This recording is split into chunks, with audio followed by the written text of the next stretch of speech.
Halo, jumpa lagi di dalam acara Ngopi, ngobrolin perkara iman. Dan kalau teman-teman terberkati dengan acara ini di dalam channel Browntis Production, silakan subscribe, like, dan share, dan jangan lupa tekan bell. Teman-teman, hari ini kita akan membahas tentang COVID-19 dan panggilan gereja. Saya akan membacakan sebuah berita yang dimuat di dalam detik.com yang memberikan judul IMF nyatakan pandemi corona berubah menjadi krisis ekonomi global. Demikian penyataannya. Kita berada dalam situasi yang belum pernah terjadi sebelumnya, di mana pandemi kesehatan global telah berubah menjadi krisis ekonomi dan keuangan. Dengan penghentian mendadak dalam kegiatan ekonomi, output global akan berkontraksi pada tahun 2020. Negara-negara anggota telah mengambil tindakan luar biasa untuk menyelamatkan nyawa dan melindungi kegiatan ekonomi. Tapi dibutuhkan lebih banyak. Prioritas harus diberikan pada dukungan fiskal yang ditargetkan untuk rumah tangga dan bisnis yang rentan untuk mempercepat dan memperkuat pemulihan pada tahun 2021.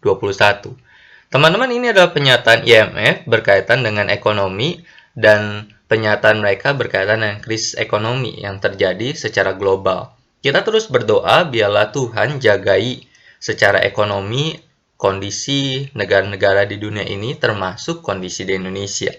Tetapi di dalam situasi seperti ini, maka saya mengajak kita mengingat kembali akan 3 panggilan gereja. 3 panggilan gereja yang Tuhan tempatkan di muka bumi ini, setidaknya yang pertama adalah koinonia. Ketika bicara tentang koinonia, yaitu persekutuan, yaitu berarti ikut serta dalam persekutuan atau persaudaraan sebagai anak-anak Bapa dengan perantaraan Kristus dalam kuasa Roh Kudus. Ini membentuk sarana untuk membentuk jemaat yang berpusat dan menampakkan kehadiran Kristus. Jadi dengan kata lain, koinonia bukan hanya sekedar sarana kumpul-kumpul, tetapi di sana Kristus itu menjadi pusat dan kehadiran Kristus menjadi penekanan. Kemudian ketika bicara tentang marturia, marturia yang artinya bersaksi, yang bisa kita landasi di dalam Matius 28 misalkan ayat 19 sampai 20 atau Markus 16 ayat yang ke-15.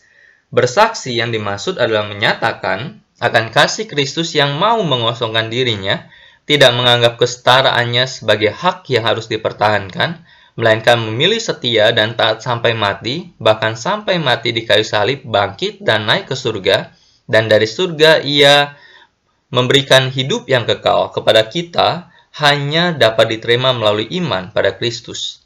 Bersaksi tentang Kristus ditunjukkan kepada seluruh manusia. Kemudian yang ketiga, panggilan gereja adalah diakonia.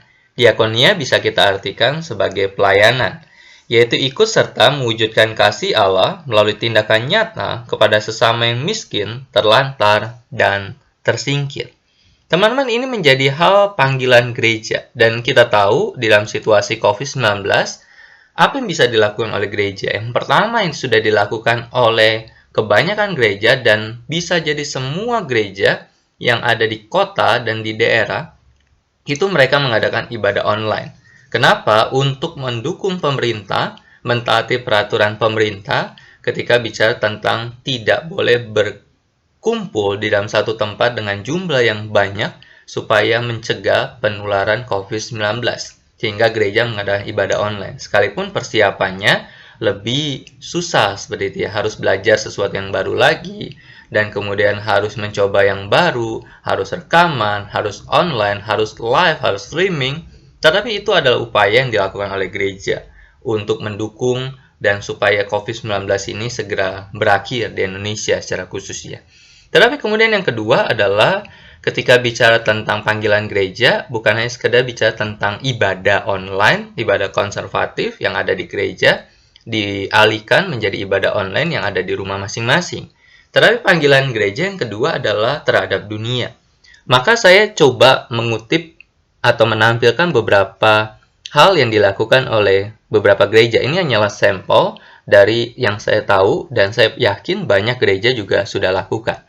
Misalkan yang dimunculkan oleh gereja Katolik, mereka berkata seperti ini, bahwa setiap minggu untuk Ekaristi dan kolekte, maka itu akan dialihkan atau akan diberikan untuk berbagi makanan, kemudian lauk, bumbu, dan lain-lain kepada orang-orang yang kekurangan di sekitar. Ini menjadi hal yang menarik ketika teman-teman Katolik memulai untuk melakukan gerakan sosial atau gerakan diakonia ini, yaitu pelayanan.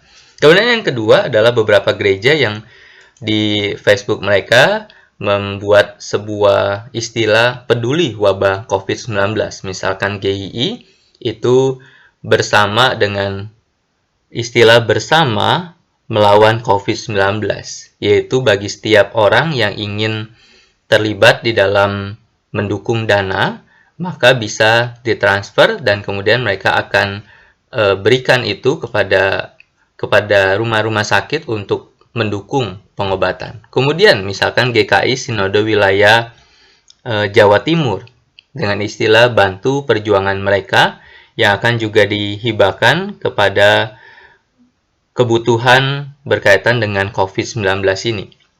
Kemudian yang ketiga yang saya contohkan adalah aksi kasih GRI untuk COVID-19. Dan semuanya ini adalah upaya yang dilakukan oleh gereja-gereja untuk mendukung pemerintah untuk mewujudkan tentang panggilan gereja. Yaitu panggilan gereja bukan hanya sekedar mengalihkan ibadah dari konvensional di gereja dan kemudian menjadi online, tetapi kemudian apa wujud dari gereja yang peduli terhadap lingkungan. Maka aksi kasih ini, aksi peduli ini secara nyata ditunjukkan. Karena itu teman-teman, pertanyaannya adalah, ayo kita sama-sama sebagai gereja-gereja Tuhan, para sinode-sinode yang ada di Indonesia, bersama-sama mewujudkan akan panggilan gereja ini di tengah-tengah situasi COVID-19 ini setidaknya.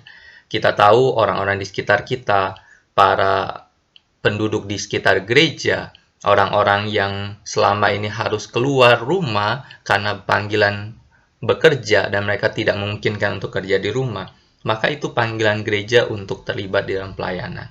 Biarlah ini menjadi hal yang menguatkan kita, dan ingat terus 3 panggilan gereja ini: marturia, diakonia, dan koinonia. Tuhan Yesus memberkati kita.